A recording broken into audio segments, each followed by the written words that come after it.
Chapter 44: Stopping Smoking with Lemons. I decided in the new property I was going to stop smoking.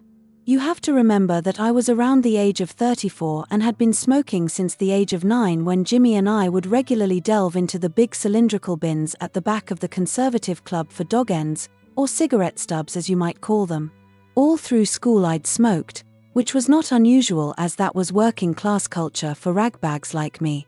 I did try to give up, but I couldn't and always failed at the attempt. At 17, though, we'd gone fishing to the Fens, and thickheads that we are, we didn't know that they were all frozen, and Mervin, a greasy biker with one eye, drove us all back to York and Driglington Pond, where he fell into the pond and went to sleep in his car, and we had to sleep outside. The only thing to keep you warm during that night was Golden Virginia and Old Holborn, and Gaz and I mixed the lot and would ceaselessly draw smoke into our lungs all night just to take the damned chill off.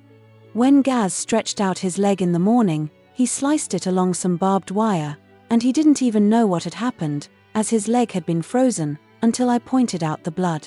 I suffered no such injury, but upon returning home, I had this almighty chill, which whacked me out for a week. It wasn't a case of trying to stop smoking then, it was a case that I physically couldn't, and even when someone else was smoking, I'd burst into what seemed like an interminable fit of coughing. Smoking was duly banned from 9:55, and that was when I began to run.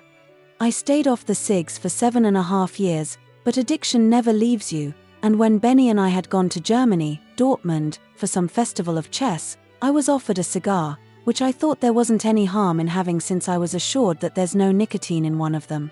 By the next day, I was back on the cigs. That's all it took, one stupid cigar. I did manage to stop another time, for 2 years, and once again I was in Bradford playing chess at the Polish club over there, and I was offered a cigar and once again assured it was okay, as there's no nicotine in one of them. The following day I was back on the cigs again. All through university I'd tried to stop, especially when you'd wake in the morning after a night out and had to use the rough side of a matchbox to scrape the yellow residue off your fingers.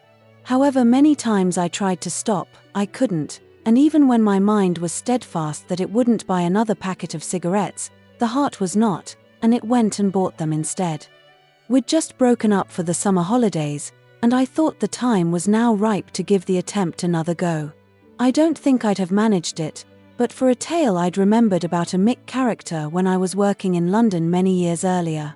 He was in his 50s, a chain smoker all his life, and had suffered a couple of heart attacks. He was desperate to give up smoking, and had tried almost everything, but had failed. During the snack we were having on the back of a truck, an old Irish lad told him to go and buy a bag of lemons, and when he wanted a smoke, to cut half a lemon off, and to chew on that, rind, pips, and all. The following day I had to go to another job in Hackney, and I didn't return to that site. The next year we were on a job, and there appeared Mick, fresh-faced, and eyes full of life. "Whoa, Mick, how ye doing? You look well." "All right, Karl. I still see you're still smoking," and he pointed to the cigarette in my hand. "Have you stopped?" "I haven't had a cig now for over a year," and he produced a lemon from his jacket and added, "You remember these?" and he smiled. I remembered Mick that summer when I was determined to stop, and the first thing I did on the Saturday morning of the holiday was to buy the biggest bag of lemons I could carry on my back on the bike.